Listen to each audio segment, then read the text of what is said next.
ሰላም እንኳን ወደ ድሪም ስታርት ላብ በደህና መጣችሁ።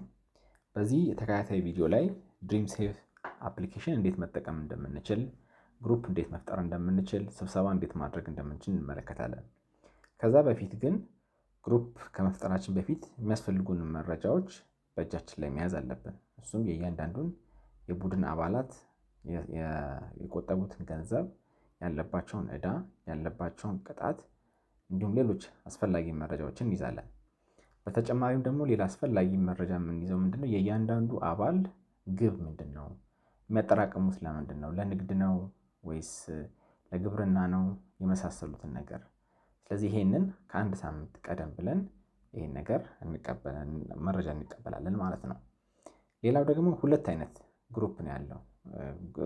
ግሩፕ ሲፈጠር አንዳንዶቹ መሃል ላይ ነው፣ ቁጠባ ከጀመሩ የተወሰነ ወራት አሳልፈዋል። አንዳንዶቹ ደግሞ ገና አዲስ ቁጠባ ሊሆን ይችላል። ስለዚህ የትኛውም ላይ ቢሆን በድሪም ሴቭ አፕ ላይ በቁጠባ መሃል ላይ ያሉትንም ቡድኖች መመዝገብ ይቻላል። አዲስም የሚጀምሩትን መመዝገብ ይቻላል። ልዩነቱ ምንድነው? በቁጠባ መሃል ላይ ያሉ ከሆነ የሁሉንም መረጃ መያዝ ያስፈልጋል። እስካሁን ድረስ ምን ያህል ብር ቆጥበዋል፣ ምን ያህል ዕዳ አለባቸው፣ ምን ያህል ቅጣት አለባቸው፣ የመሳሰሉትን መመዝገብ እና መያዝ ይኖርብናል ማለት ነው።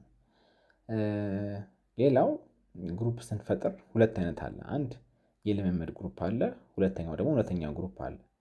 ልክ ስሙ ራሱ እንደሚናገረው የልምምዱ ግሩፕ ምንድነው?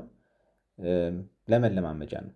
እያንዳንዱ አባል ድሪም ሴቭን መጠቀም የሚፈልግ ሰው እዛ ውስጥ ገብቶ በልምምድ ግሩፕ በመፍጠር መለማመድ ይችላል። ምንም አይነት የጽሁፍ መልእክት ለሚፈጠሩት የቡድን አባላት አይደርስም። እንደዚሁም ደግሞ ምንም ነገር የሚያዝም ነገር ስለማይኖር ምንም ነገር ሪስቶር አይደረግም ማለት ነው። በሚቀጥለው ቪዲዮ ላይ እንዴት ግሩፕ መፍጠር እንደምንችል እናያለን። አመሰግናለሁ።